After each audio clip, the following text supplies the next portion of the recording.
Mr. President, if I had 47 minutes, I would urge you not to appoint a Minister of Electricity, because you are duplicating political bureaucracy in a already bloated and excessive cabinet, where you've got a Minister of Minerals and Energy who deals with policy.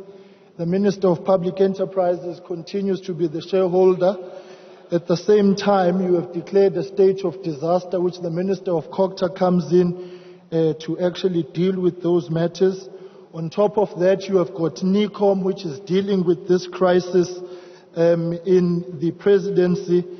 And what is clear, Mr. President, is that every time your ministers don't perform, instead of firing them, you protect them by taking things into the presidency. Be decisive, Mr. President. Fire them.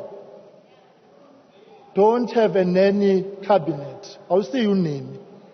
If they are not working, fire them. What has happened is that you have got a bloated mega presidency now.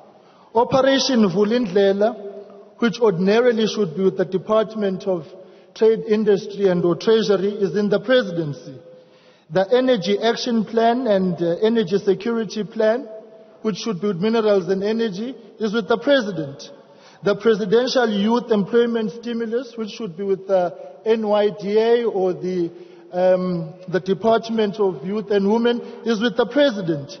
Infrastructure investment, which is supposed to be with Public Works and Infrastructure, is with the President. The Just Energy Transition Investment Program, which must be with one of these many departments, is with the President. The Presidential Climate Commission, which should be with the Department of Forestry, Fishery and Environment, is with the President. Red Tape Reduction Team and Red Tape Reduction Council, which must be with the Department of Small Business, is with the President. So, Mr. President, quite frankly, it seems to us you have got no confidence in your own ministers. Let me go to this, Mr. President. Let me start where you started, where you say our people are not defined by the minerals under the earth and the work that we do. Your apology over the weekend to President Mbeki notwithstanding, one must agree with you.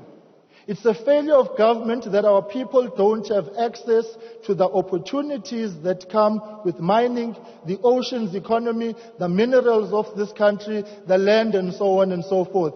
We cannot be defined by what we do not own. And so the transition and the transformation which should have taken place, Mr. President, under your watch, under the ANC's watch, has certainly not happened.